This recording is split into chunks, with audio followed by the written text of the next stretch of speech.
Chainsaws screaming at 6 a.m. shattered my sleep. I run outside. Brenda Maxworth, HOA queen, is barking orders at her husband Dale, who's operating his bulldozer straight through my family's 1924 hand-hewn oak fence. Posts my great-grandpa cut during the Dust Bowl. Splinters everywhere, century-old wood turned to garbage in minutes. She's filming herself on her phone, grinning. Finally, this selfish rancher's illegal barrier is gone. Public access to our trail now. Diesel smoke chokes the air as Dale shuts off the machine and climbs down to high-five her. She waves fake easement papers like a trophy. I stand there, phone recording her celebration on my land. She thinks she just stole my heritage.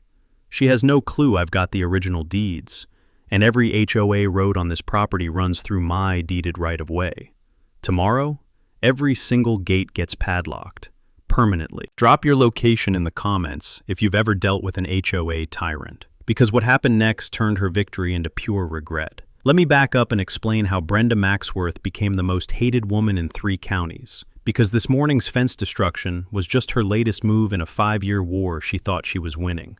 I'm Jake Whitmore, 52, third-generation rancher on 200 acres of prime Texas grassland that's been in my family since 1924. My great-grandfather carved this spread out of nothing during the Dust Bowl, hand-cutting those oak fence posts while folks were literally starving. The cattle trail he built connecting our ranch headquarters to the north grazing pasture, that's been our lifeline for a century.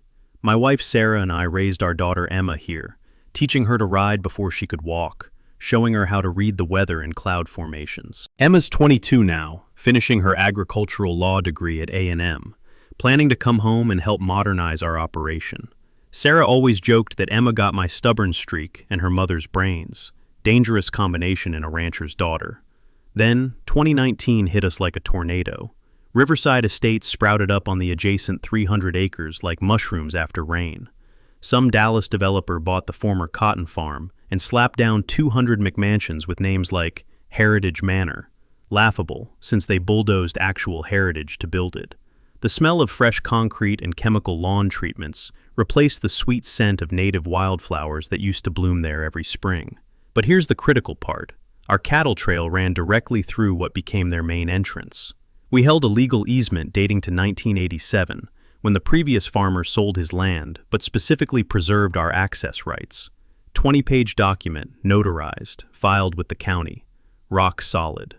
Enter Brenda Maxworth, HOA president and professional neighborhood terrorist. 48 years old, moved down from Tulsa after what I later learned were financial irregularities with her previous HOA presidency. Married to Dale Maxworth, whose construction company Maxworth & Sons mysteriously won every HOA repair contract without competitive bidding. Pure coincidence, I'm sure. Brenda had that special brand of suburban entitlement, where a plastic name tag convinced her she was empress of a 200-house kingdom. The kind of person who measures grass height with rulers and calls it maintaining community standards. The harassment started immediately. Facebook posts about agricultural odors, ruining their wine tastings. Notes on my truck about unsightly farm equipment, disturbing their peaceful residential aesthetic. She actually filed noise complaints about my roosters crowing at dawn in rural Texas, where roosters have been crowing since before her subdivision was a developer's wet dream. I tried diplomacy first, brought over Sarah's famous jalapeno beef jerky when they moved in, offered to help with their landscaping. Sarah always said you catch more flies with honey. Big mistake. Brenda interpreted neighborly gestures as admissions of guilt. Then came the escalation campaign. My irrigation system was suddenly contaminating their decorative pond. My cattle trucks created safety hazards for their jogging groups.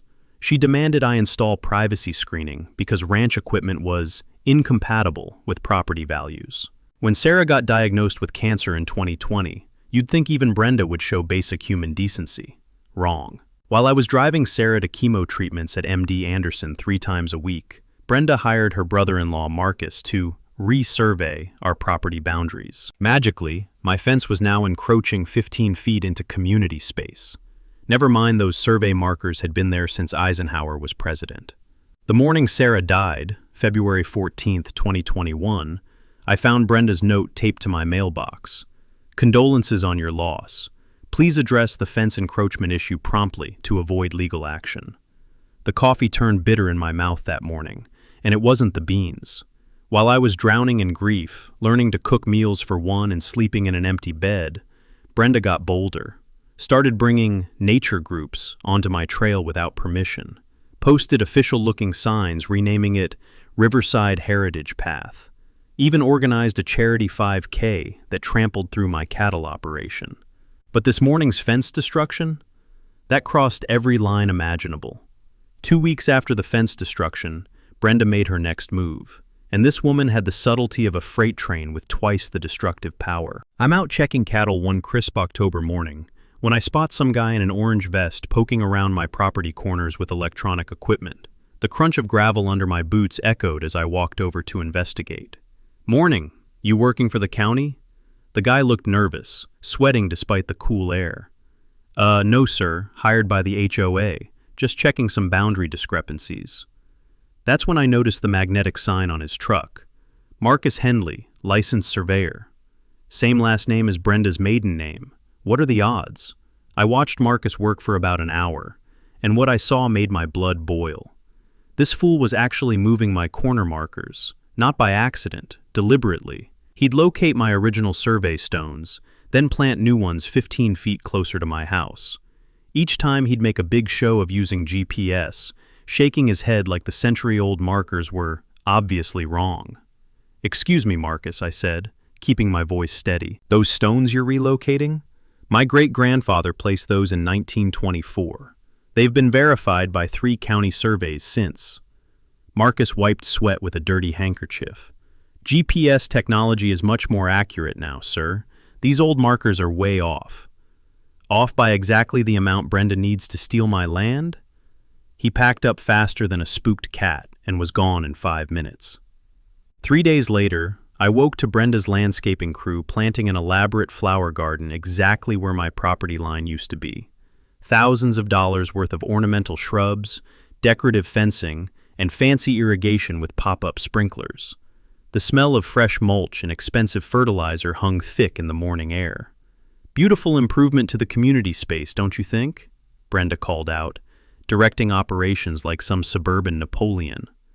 "That's my property you're landscaping. Not according to the new survey." She waved official-looking papers. "Turns out your fence has been encroaching on HOA common area for years. We're just reclaiming what was always ours." Most people would have lost their temper, started yelling, maybe thrown punches. But grief had taught me patience, and Sarah always said revenge is best served ice cold. Instead, I pulled out my phone and started documenting everything. Every angle, every detail, every smug expression on Brenda's face as she posed next to her stolen garden. "Getting this for your scrapbook, Jake?" She actually giggled. "Something like that." That afternoon I drove to the county courthouse, 40 minutes each way, but worth every mile. See, back when I was researching easement laws after Sarah died, I'd learned something most people don't know. Original property surveys are public records stored in county deed rooms, and accessing them costs under $50 in filing fees. Anyone can walk in and request certified copies of historical boundary documentation. What I found in those dusty filing cabinets was pure gold. My great-grandfather hadn't just randomly placed those survey stones. He'd hired a licensed surveyor in 1924, Hamilton Rhodes, who kept meticulous records. Every measurement, angle, and landmark documented with Swiss watch precision. More importantly, Rhodes had photographed each corner marker and filed those photos with the county. But here's the beautiful part. Rhodes hadn't used regular stones. He'd embedded small metal discs in each marker with unique identification numbers, all recorded in county archives and never changed. I hired my own surveyor the next day, Roy Hendricks, a crusty old-timer with 30 years experience and zero tolerance for fraud. Roy brought metal detectors, ground-penetrating radar, and enough attitude to intimidate a rattlesnake.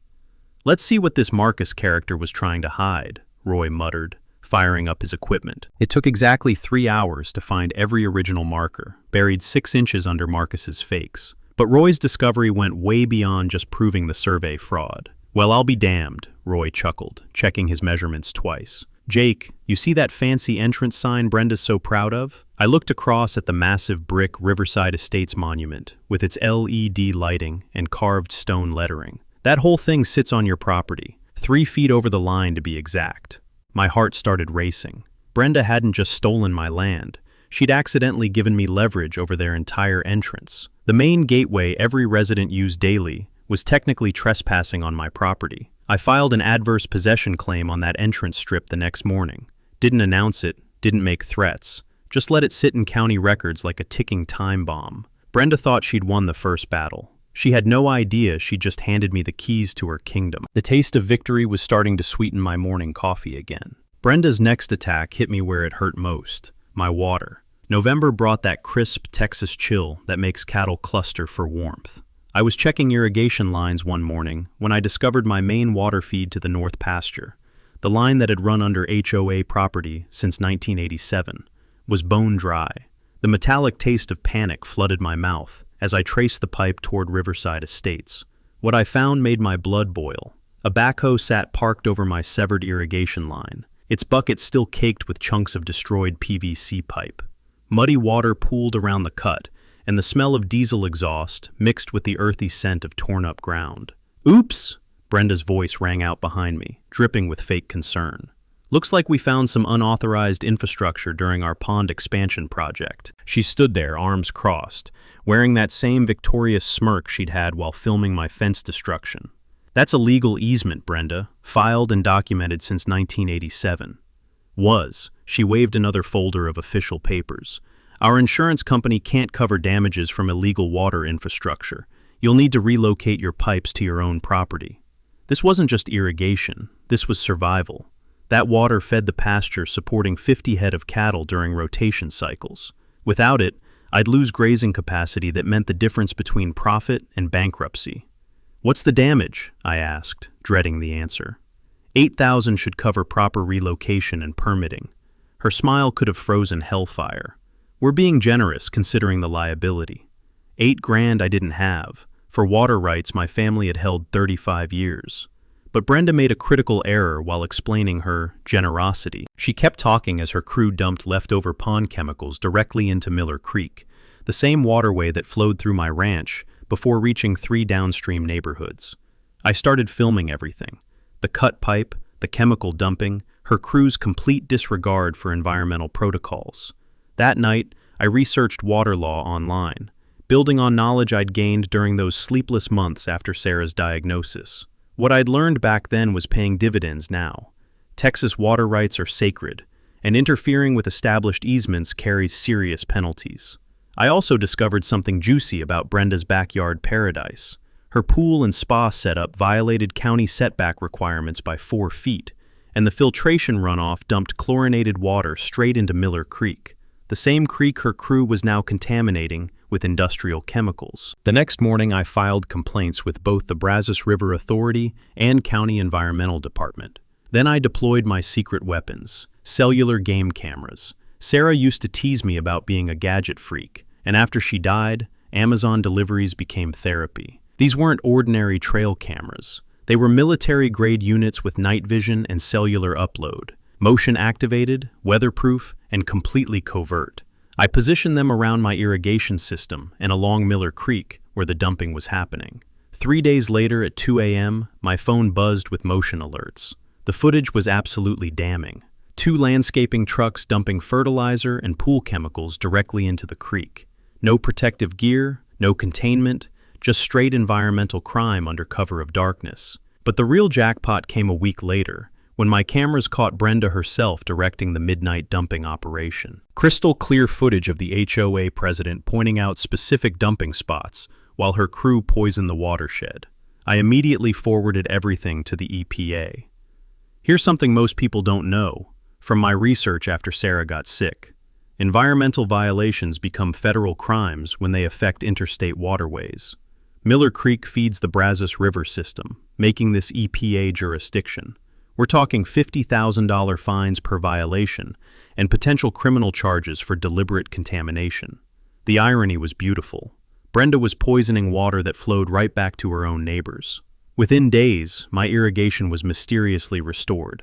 The HOA's insurance suddenly found coverage for pre-existing infrastructure maintenance. Amazing how quickly things get fixed when federal investigators start making calls.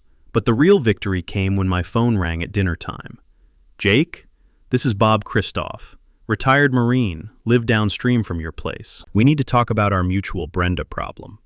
Turns out 3 families in Bob's neighborhood had gotten sick from contaminated creek water, and his military training taught him to investigate when something stank, literally. The chemical smell from Miller Creek was making people nauseous. "I've been documenting everything," Bob said, his voice carrying that calm authority you only hear from career military. "And I know others who'd love to compare notes about HOA overreach." That's when it hit me. Brenda hadn't just picked a fight with one grieving rancher. She'd declared war on an entire community of people who were fed up with her suburban dictatorship. I was no longer fighting alone. The sound of my cattle peacefully drinking from clean water that evening was sweeter than any music I'd heard since Sarah died. December brought a cold snap that froze water troughs solid, and Brenda's most audacious power play yet. She decided to lock me out of my own land entirely. I was heading out for morning cattle checks when I found a massive automated gate blocking my access road. Not some flimsy chain-link barrier. This was commercial-grade steel with electronic keypads, security cameras, and enough LED lighting to land aircraft. A brand-new sign proclaimed, "Riverside Estates, residents only, security upgrade complete." The crunch of frost-covered gravel under my boots echoed in the morning silence as I stood there staring at this fortress gate blocking my century-old family trail. "Morning, Jake." Brenda's voice rang out from her kitchen window. She opened it wide, steam from her expensive coffee curling into the cold air. "Love the new security features, don't you?" "This blocks my legal easement, Brenda." "Not anymore." She waved official-looking papers like victory flags. "County safety inspector declared your old access agreement void due to liability issues. Public roads only from now on." Public roads meant a 12-mile detour around county highways to reach my north pasture. 12 miles that turned 5-minute cattle checks into hour-long expeditions. 12 miles that made emergency vet calls nearly impossible during calving season. "But don't worry," she continued, her voice dripping fake sweetness. "We're reasonable people. Local farmers can purchase monthly access passes for just $50. Very affordable. $50 to use the trail my great-grandfather carved in 1924. The sheer audacity made my teeth ache. While Brenda was busy explaining her toll road scheme, I was photographing everything. The gate specs, her paperwork, and most importantly, the installation work order someone had carelessly left on their truck hood. That afternoon I made another courthouse trip. But this time, I wasn't going alone. Emma was home for winter break, and my daughter's paralegal coursework at A&M was about to pay dividends. "Dad, let me handle the research," she'd insisted that morning. "You taught me to read land grants when I was 12. Time to put that education to work." What Emma discovered in those musty county records was absolutely nuclear. "Dad," she whispered, her voice trembling with excitement as she pulled out a thick folder. "You need to see this. The 1924 original land grant doesn't just mention cattle trail access." I leaned over the document table as she spread out photocopies of my great-grandfather's original deed. "Look at this clause," Emma pointed to faded, typewritten text. "Grantor retains perpetual easement rights to all roadways, pathways, and access routes carved from original ranch property for agricultural and family use in perpetuity." My hands started shaking as I read the legal language. What exactly does that mean? It means every road in Riverside Estates was built on easements you still own. The developer bought building rights in 2018, but he never acquired road ownership.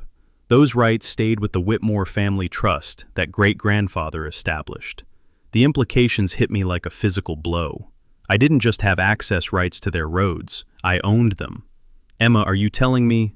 "I'm telling you that Brenda's entire HOA has been driving on your property without permission for 5 years. Every resident, every delivery truck, every HOA maintenance crew has been trespassing." The musty smell of old documents suddenly smelled like victory. We spent the next hour tracing property boundaries and road layouts. Emma's fresh eyes caught details I'd missed, her legal training helping interpret the archaic language of 1920s land grants. Dad, look at this. She showed me a hand-drawn map from 1924. Great-grandfather didn't just own the ranch. He owned the road network connecting it to the county highway. When he sold parcels off over the decades, he specifically retained road ownership through the trust. That evening, I hired Roy Hendricks for another survey, this time focusing exclusively on road boundaries. What Roy found the next day was even better than Emma's research suggested. "Jake, every road marker confirms your ownership," Roy said, showing me GPS readings on his tablet. "But here's the kicker. That new gate is installed dead center on your easement. They just put a $15,000 security system on your property without asking." The irony was delicious. Brenda had spent HOA money to install a gate on land she didn't own to block access to roads she didn't control. But I kept this nuclear information to myself.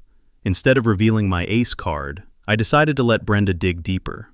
I started documenting every vehicle using my roads, photographing license plates, timing traffic patterns, calculating usage fees at commercial rates. Meanwhile, I made that 12-mile detour every morning, documenting mileage and time delays while building a damages case. The taste of those longer morning drives was bitter, but every mile reminded me that Brenda had unknowingly handed me complete control over her subdivision. I wasn't just planning to get my access back. I was planning to become her landlord. The sound of my truck engine warming up each dawn began feeling less like frustration and more like a countdown to the most satisfying property dispute in Texas history. January's bitter cold had me and Emma huddled around the kitchen table, sorting through decades of family documents. My daughter was home from A&M for winter break, and her paralegal training was proving invaluable as we organized our case against Brenda. "Dad, what's this?" Emma held up a yellowed envelope I'd never seen before, found tucked inside my great-grandfather's old Bible. The return address read, Hamilton County Legal Trust, 1924. Inside was a single sheet of paper so fragile it felt like tissue. The letterhead was barely legible, but Emma's young eyes could make out what mine couldn't. "Oh my God," she whispered, her face going pale. "What is it?" "Dad, sit down." The smell of old paper and fierce sweat filled the kitchen as Emma carefully spread the document on the table. "This is the original Whitmore family trust charter. Great-grandfather didn't just own the ranch, he established a legal trust that retained control over every piece of infrastructure built on the original property, forever." My hands trembled as I tried to read the faded typewriting. "What does that mean in English?" Emma's voice got stronger as the implications hit her. "It means every road, every water line, every electrical connection in Riverside Estates is legally trust property. The developer bought surface rights in 2018, but the infrastructure ownership never transferred." The kitchen seemed to spin around me. "Are you saying?" "I'm saying Brenda doesn't just not own the roads. She doesn't control the water, the electricity, the sewer systems, nothing. The entire subdivision's lifeline runs through property you control." My coffee mug slipped from my numb fingers, shattering on the floor with a sound like gunfire. Emma was already pulling up documents on her laptop, cross-referencing property records with utility maps. "Dad, look at this. Every single utility easement in Riverside Estates traces back to the original trust boundaries. They've been operating for 5 years without any legal authority whatsoever." The magnitude hit me like a physical blow. I didn't just own roads. I controlled the infrastructure that kept 200 families' lives functioning. "But there's more," Emma continued, her voice tight with excitement and disbelief. "I found their financial records online. They've collected over $600,000 in infrastructure maintenance fees over 5 years. But look where the money actually went." She showed me a spreadsheet she'd compiled, contract after contract awarded to Dale's construction company without competitive bidding. Mysterious emergency repairs that cost triple the normal rate. Shell companies with Brenda's relatives listed as officers. They're not just squatting on trust property, Dad. They're running a massive embezzlement scheme while they do it. The taste of copper filled my mouth as I realized what this meant.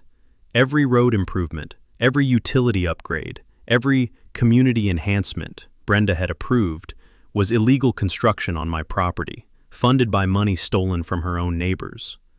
"Emma, if this is true, it's all true. I verified everything through county records." Her eyes blazed with righteous anger. "Brenda's been playing queen of a kingdom she never owned, charging her subjects for improvements to someone else's land. That evening, I stood on my porch, staring across at the warm lights of Riverside Estates, knowing I held the power to turn every one of them dark. Those families celebrating inside their cozy homes had no idea their entire lifestyle depended on the goodwill of the crazy rancher their HOA president had been tormenting. Brenda thought she'd been winning a property dispute. What she'd actually been doing was building her entire empire on land controlled by the enemy. The January wind carried the sound of children laughing in backyards that technically belonged to me. Soon, those laughs would turn to very different sounds. Because tomorrow, I was going to start exercising my rights as the most powerful landlord in Texas. The next morning, I woke up with a plan so audacious it made my hands shake while I poured coffee. Time to assemble a team. First call, Roy Hendricks. Roy, I need the most comprehensive property survey you've ever done. Document every road marker, every utility line, every square inch like we're going to the Supreme Court. Timeline? How about yesterday? Roy's gravelly laugh crackled through the phone. Jake, after what Brenda put you through, I'd work weekends for free. Give me 3 days. Second call. Patricia Vance, the property attorney who'd handled Sarah's will. Patricia, hypothetically, what happens when someone discovers they own all the roads in an HOA subdivision? Dead silence. Then, Jake Whitmore, please tell me you're about to make my year. Patricia's office smelled like leather and justice when I showed up with Emma's trust documents.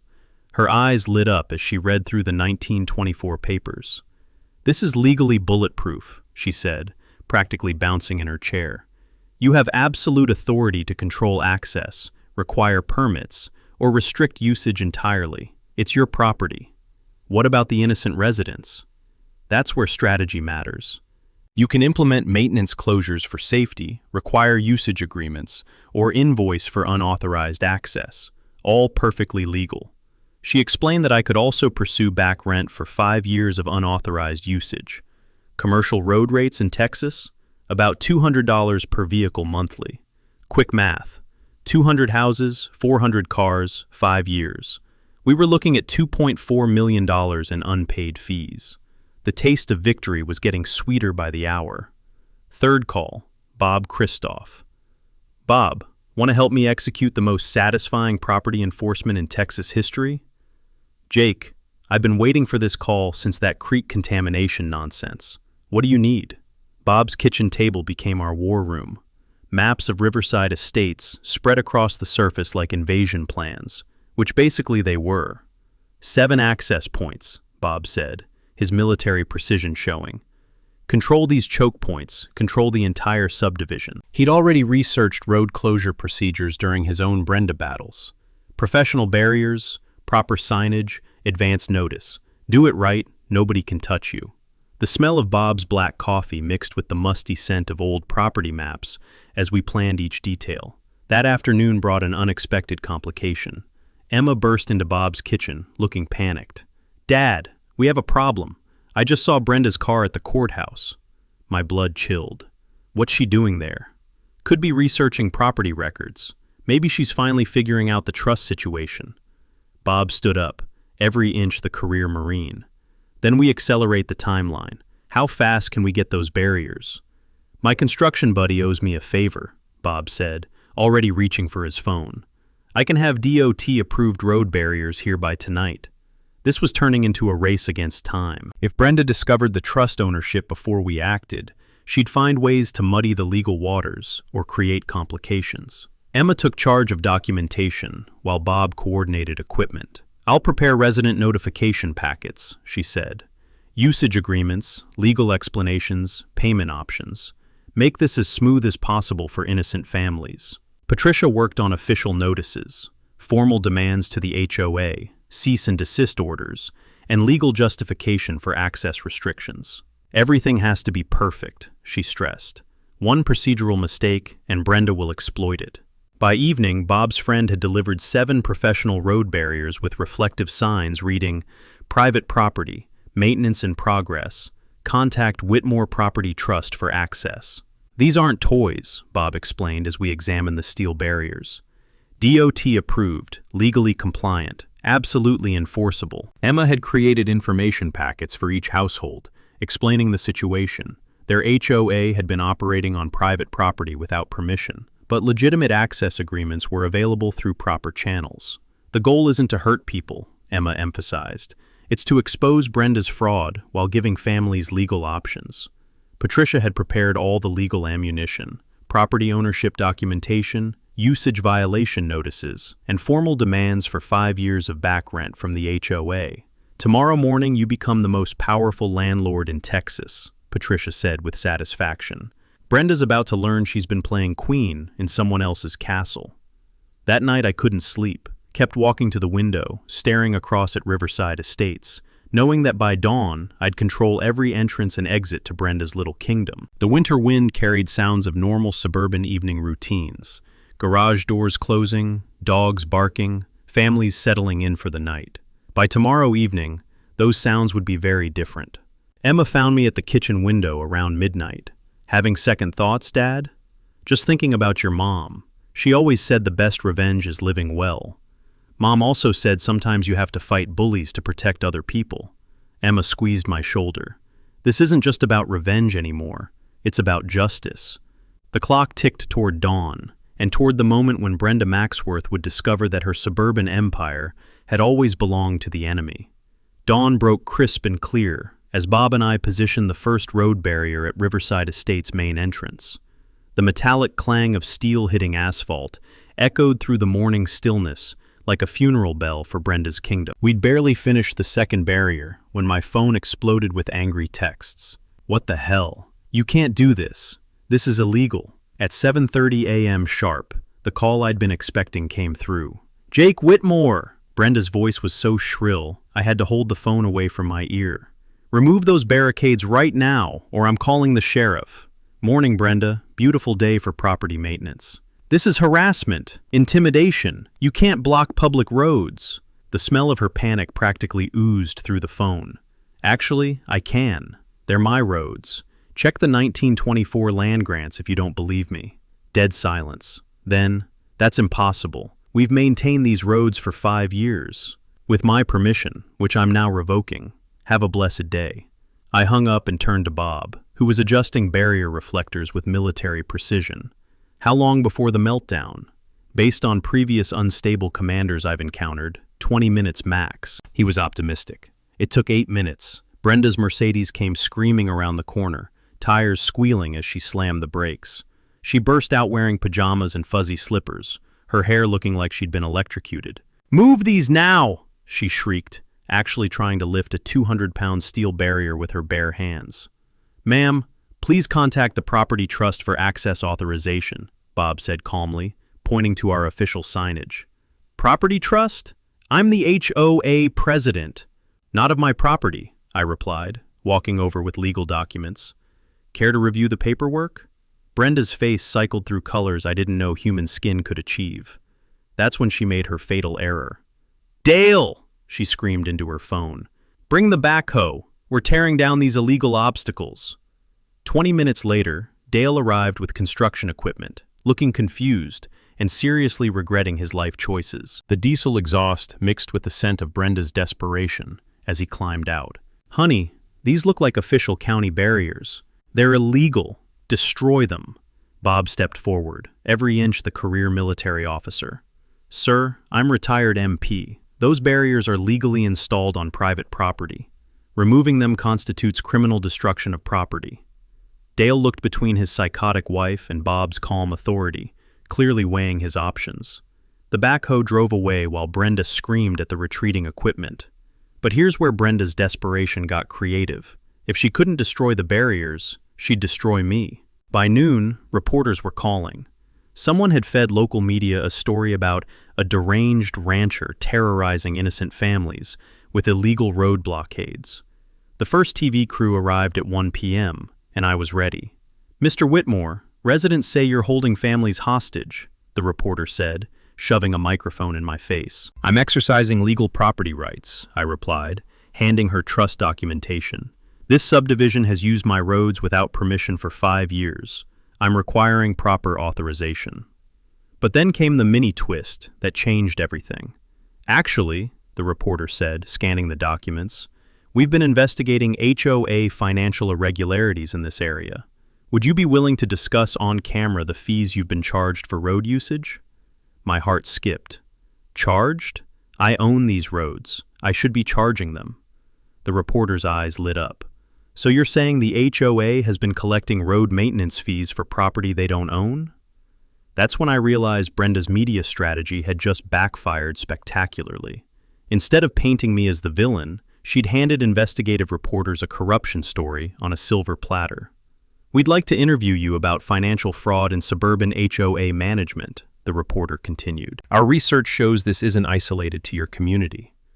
Within hours, the story had shifted from "crazy rancher blocks roads" to a president charged fees for roads she didn't own. Local news was running segments about suburban corruption and property rights violations. But Brenda wasn't finished. That evening, my security cameras caught her sneaking around the barriers at 2 a.m., dressed in black like some suburban commando. She wasn't trying to remove the barriers. She was installing something. The next morning, Bob and I discovered her sabotage. Fake, condemned property, unsafe conditions signs, attached to our legitimate barriers, made to look like county health department notices. "She's trying to make us look like we're blocking access to condemned buildings," Bob realized. "Make residents think the barriers are protecting them from us, not enforcing our property rights." The taste of coffee turned bitter as I realized how devious this move was. Residents would see official-looking condemnation notices and assume we were the problem, not Brenda. But two could play the fake signage game. That afternoon, we installed our own additional signs. Unauthorized usage of private property, 5 years back rent owed, contact legal department. Let the neighbors do the math on what 5 years of unpaid road usage might cost them. 3 days into the road closure, Brenda crossed the line from desperate to dangerous. I was checking my cattle that morning when Emma called, her voice tight with worry. "Dad, you need to see this. Brenda's lost her mind completely." She'd posted a video on the neighborhood Facebook page that made her previous rants look sane by comparison. There was Brenda, standing in front of our road barriers at dawn, makeup smeared like she'd been crying all night. "This terrorist rancher is starving innocent families," she declared to her phone camera. "Children can't get to school. Elderly residents can't reach their doctors. Jake Whitmore is holding us hostage because he wants to steal our homes." The smell of fresh hay should have been calming, but watching Brenda's complete breakdown made my stomach churn with unease. "But I have proof," she continued, waving papers wildly. "Proof that Jake Whitmore has been planning this attack for months, planning to destroy our community and force us all to sell." Emma's voice crackled through my phone. "Dad, she's claiming you've been secretly buying up properties to create some kind of ranch empire. Says you threatened her personally." That's when I knew Brenda had moved from harassment into criminal territory. By noon, Sheriff Deputy Martinez was knocking on my door. Tom Martinez had known my family for 20 years, and his expression was apologetic as he showed me the formal complaint. "Jake, I've got to ask about some allegations. Mrs. Maxworth claims you've made verbal threats about destroying the neighborhood. Tom, you know me better than that." "I do, but I've got to investigate. She's also claiming you've been trespassing on HOA property to plant surveillance equipment." The irony was thick enough to cut with a knife. Brenda was accusing me of trespassing on property that I actually owned. "Want to see the property deeds?" I asked, pulling out Patricia's legal folder. Tom's eyebrows climbed as he reviewed the trust documentation. "Jesus, Jake, you own all their roads?" "Every inch. Has for 99 years. And she's been charging people maintenance fees for your property? $600,000 worth over 5 years. Tom whistled low. "That's not a property dispute. That's fraud." But Brenda wasn't done escalating. That afternoon brought her most desperate gambit yet. A black SUV pulled into my driveway around 3 p.m.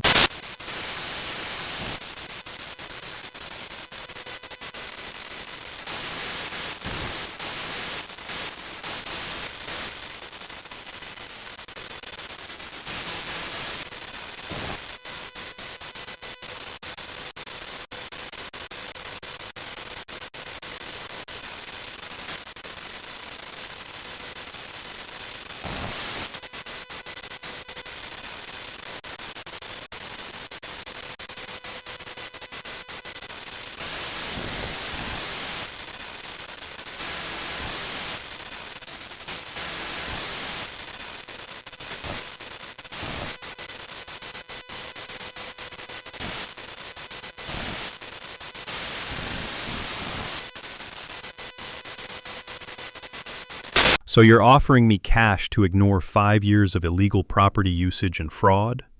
This is a legitimate settlement offer. This is attempted bribery. I kept filming as Marcus realized his mistake, and that money probably came from HOA emergency funds that Brenda embezzled. Marcus packed up faster than Dale had fled with his backhoe. But the real explosion came that evening. Bob called around 10 p.m., his voice grim. "Jake, you need to get over here. Brenda's organizing some kind of mob." I drove to the main entrance and found chaos. 40 or 50 residents had gathered around our barriers, led by a wild-eyed Brenda who was pacing back and forth like a caged animal. "This is our neighborhood," she was shouting to the crowd. "We can't let one selfish rancher destroy our property values." The smell of cigarette smoke and angry sweat hung thick in the night air as residents shouted questions and complaints. "What about our children's school buses? My mother needs dialysis treatments. This is illegal imprisonment." But then Mrs. Henry, the retired teacher I'd met months ago, stepped forward with a folder in her hands. "Actually," she said in the clear voice of someone used to commanding classrooms, "I've been researching our HOA finances. Has anyone else wondered where our reserve fund disappeared to?" The crowd quieted as Mrs. Henry spread documents on the hood of someone's car. "We should have $340,000 in emergency reserves, but according to bank statements I requested under state transparency laws, we have less than $12,000. Murmurs rippled through the crowd as residents realized they'd been focused on the wrong villain. "Furthermore," Mrs. Henry continued, "I've discovered that every road maintenance contract for the past 3 years was awarded without competitive bidding to companies owned by board members' relatives." Brenda's face went white as her own neighbors started turning toward her with very different expressions. "That's lies. Slander. She's working with him." Brenda pointed at me like I was personally responsible for Mrs. Henry's mathematics. But the damage was done. Residents were pulling out phones, taking pictures of Mrs. Henry's financial documents, asking questions Brenda couldn't answer. That's when Brenda made her final mistake. "You want to know the truth?" she screamed, her voice cracking with hysteria. "I've been protecting you from him. He's been planning to shut down this whole neighborhood for years." The crowd fell silent, waiting. I had to take some emergency funds to fight his legal attacks. Everything I did was to save our community. And there it was, a full confession of embezzlement, recorded on a dozen phones, witnessed by 50 neighbors. The town hall meeting the next evening packed the Millfield Community Center beyond capacity. Word had spread fast about Brenda's public confession, and everyone wanted front-row seats to the suburban apocalypse. I arrived early with Bob, Emma, and Patricia, carrying boxes of evidence like we were preparing for the trial of the century. The smell of folding chairs and nervous sweat filled the room as residents filed in, their faces a mixture of curiosity, anger, and embarrassment. Mayor Davidson reluctantly took the podium, clearly wishing he was anywhere else. "We're here to address the ongoing dispute between the Riverside Estates HOA and Mr. Jake Whitmore regarding property access rights." Brenda entered like she was walking into her own execution. Dale had apparently decided his construction business was more important than his marriage. He was notably absent. She sat alone in the front row, clutching a folder of papers and wearing the expression of someone who knew the walls were closing in. "Mr. Whitmore, would you like to present your position first?" I stood up, feeling the weight of every eye in the room. "Thank you, Mayor Davidson. I think it's easier to show rather than tell." Emma had prepared a presentation that would make law school professors proud. The first slide showed the 1924 original land grant, with our family name clearly visible. My great-grandfather established the Whitmore Family Trust in 1924, retaining ownership of all roadways and infrastructure on what's now Riverside Estates property. Murmurs rippled through the crowd as residents realized the implications. "The developer who built your subdivision purchased surface building rights, but never acquired road ownership. For 5 years, your HOA has been operating on property they don't control, collecting fees for maintaining roads they don't own." The next slide showed financial records Mrs. Henry had compiled. This $100,000 in road maintenance fees collected for property belonging to our family trust. "That's a lie." Brenda jumped to her feet, her voice cracking. "Those documents are forged. He's been planning this attack for years." Actually, I said calmly, I have something that might interest everyone. I pulled out my phone and connected it to the projection system. This is security footage from last night's gathering at the main entrance. The room fell silent as Brenda's own voice filled the speakers. I had to take some emergency funds to fight his legal attacks. Everything I did was to save our community. The mayor's face went pale as he watched Brenda's public confession play out in crystal-clear video. So let me understand, Mayor Davidson said slowly. You've been collecting fees for road maintenance on property you don't own, while embezzling HOA funds to pay for legal battles against the actual property owner. I was protecting the community, Brenda screamed, her composure completely shattered. He wants to destroy everything we've built. That's when Patricia Vance stood up, and I knew the coup de grace was coming. Your Honor, Patricia addressed the mayor formally, I represent the Whitmore Family Trust. We're prepared to offer all residents legitimate access agreements at reasonable rates, $50 per household monthly, far below commercial road usage fees. Furthermore, she continued, we're willing to waive all back rent and usage fees in exchange for proper HOA reformation, with legitimate leadership and transparent financial management. The room erupted as residents realized they had a path forward that didn't involve bankruptcy or homelessness. All we require, Patricia concluded, is the immediate resignation of current HOA leadership and cooperation with ongoing criminal investigations into financial fraud. That's when Sheriff Deputy Martinez stepped forward from the back of the room, his hand resting on his handcuffs. Mrs. Maxworth, you're under arrest for embezzlement of HOA funds, fraud, and filing false police reports. The room fell dead silent as Martinez read Brenda her rights while she sobbed hysterically. This is illegal. I'm the victim here. He's destroying our community. But her neighbors were no longer listening. They were already pulling out phones, taking pictures of the legal documents Emma was distributing, asking questions about the legitimate access agreements. Mr. Whitmore, called out Bob Martinez, one of the affected residents, if we sign these usage agreements, our road access is guaranteed. Absolutely. The trust wants good neighbors, not conflict. We're offering 99-year agreements at rates lower than your current HOA fees. Mrs. Henry raised her hand. What about the missing reserve funds? That's between law enforcement and Mrs. Maxworth, I replied. But the trust is prepared to provide emergency road maintenance immediately while the legal issues are resolved. As Martinez led Brenda away in handcuffs, she turned back to the crowd with one final scream. You'll regret this, all of you. When he controls everything, you'll remember that I tried to protect you.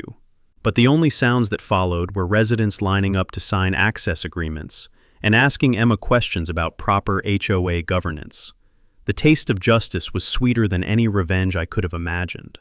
Walking out of that community center, with legitimate agreements signed and Brenda headed for jail, I felt something I hadn't experienced since Sarah's diagnosis. Complete peace. The sound of my truck starting up for the short drive home was the sound of victory, rolling on wheels I'd always owned.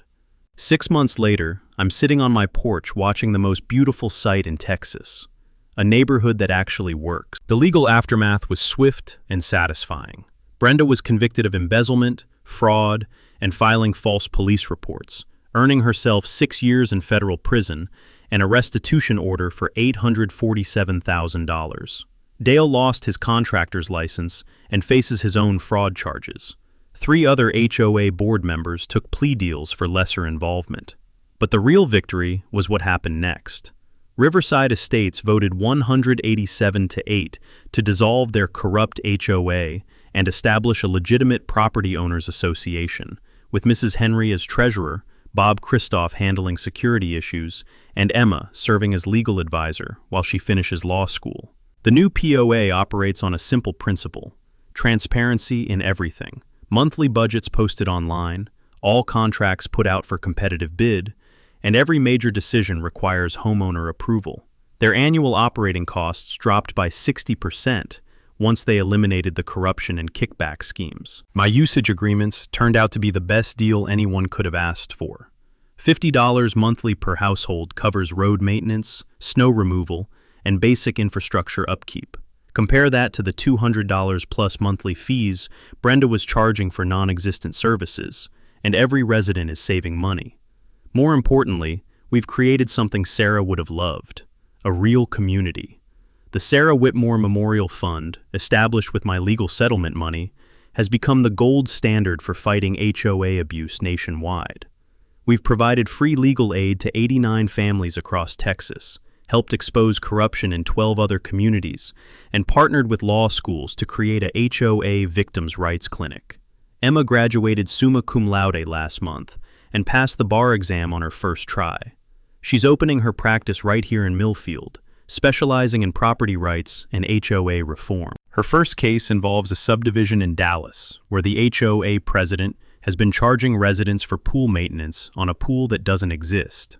The ripple effects have been extraordinary. Texas passed the Whitmore Act last session, requiring annual independent audits of all HOA finances and mandating transparency in property ownership and easement rights. Similar legislation is pending in 7 other states. Property values in Riverside estates have increased 23% since establishing legitimate governance. Turns out people actually want to live in neighborhoods where they know their money isn't being stolen and their property rights are respected. But the personal healing has been just as important as the legal victories. Mrs. Henry and I have become close friends, bonding over our shared love of exposing financial fraud and teaching people their rights. Bob and I take monthly fishing trips where we swap stories about dealing with corrupt authority figures. His military experience and my ranching patience make a formidable combination. The neighborhood kids have adopted my ranch as their unofficial nature preserve. I've taught a dozen children how to properly approach cattle, identify native plants, and understand the history carved into this land. Their laughter echoes across pastures where my great-grandfather once struggled just to survive. Every morning, I visit Sarah's grave to share the day's small victories. "The creek's running clear again," I tell her headstone. "The kids caught fireflies in the north pasture last night. The community you always wanted us to have is finally here." The fence Brenda destroyed has been rebuilt stronger than ever, using oak from trees that grew on trust property. But now it stands as a symbol of cooperation rather than conflict. The gate bears a bronze plaque reading, "Sarah Whitmore Memorial Trail, a community built on honesty and transparency." Last week, a documentary crew from Austin finished filming Fencing Out Corruption, which will air next month on PBS. They wanted to focus on the David versus Goliath angle, but I kept redirecting them to the real story, how ordinary people can fight back against abuse when they know their rights and stand together. The morning coffee tastes sweeter these days, especially when I'm drinking it while watching my cattle graze peacefully in pastures that my family has protected for a century. The sound of children playing in yards where their parents no longer fear arbitrary fines or corrupt leadership is better than any symphony. Jack Whitmore sits on his porch looking at roads his family owned since 1924. Funny thing is, maybe Brenda Maxwell did him a favor after all. 6 months after that morning she filmed herself bulldozing his fence, Jack's collected $1.4 million in settlements. But more important, he found purpose again after losing Sarah. The Sarah Whitmore Memorial Fund has now helped 127 families fight HOA abuse across America. Here's what I realized from Jack's story. Sometimes people think they are protecting the community, but they're really just protecting their own little slice of power. Brenda believed she was preserving property values when she tore down that fence. Truth is, she was just trying to hold on to control over a kingdom she never actually owned. Jack didn't win because he knew how to fight. He won because he knew how to read property deeds. While Brenda charged into battle unprepared, Jack spent months researching every document, every clause dating back to 1924.